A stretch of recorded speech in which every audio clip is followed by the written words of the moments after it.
with Stephanie Mazzotti. Good evening, and thank you for joining us. The Crown has closed its case against a Chatham-Kent police officer charged with manslaughter. Two witnesses testified today, one a ballistics expert, the other an OPP training officer. As CTV's Michelle Maluske reports, they offered opinions about whether or not a gun could go off accidentally.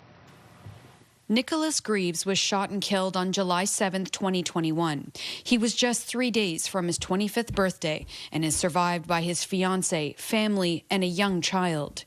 Greaves was shot while seated behind the wheel of this sedan along the edge of Highway 401 in Chatham-Kent.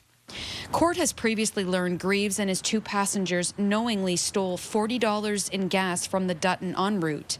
Constable Sean O'Rourke has pleaded not guilty to manslaughter.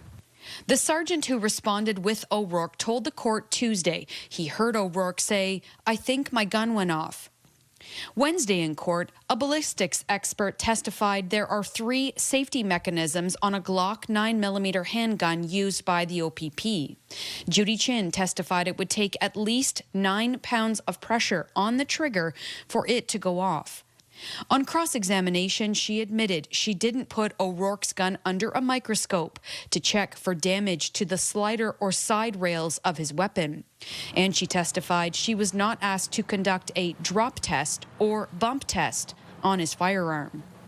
An OPP firearm training officer later told the court police are trained to only pull out their firearm if it's reasonably necessary to preserve life. Inspector Jason Oxby also told the court officers are not permitted to pull out a firearm simply to pull a vehicle over. On cross-examination, he admitted when officers are trained, it's usually done in contained and calm environments, not under intense pressure like the one O'Rourke found himself in. And they aren't trained in using the attached flashlight in dark situations. The Crown has now closed their case against O'Rourke. It's expected the constable will testify Thursday. In Chatham, Michelle Maluske, CTV News.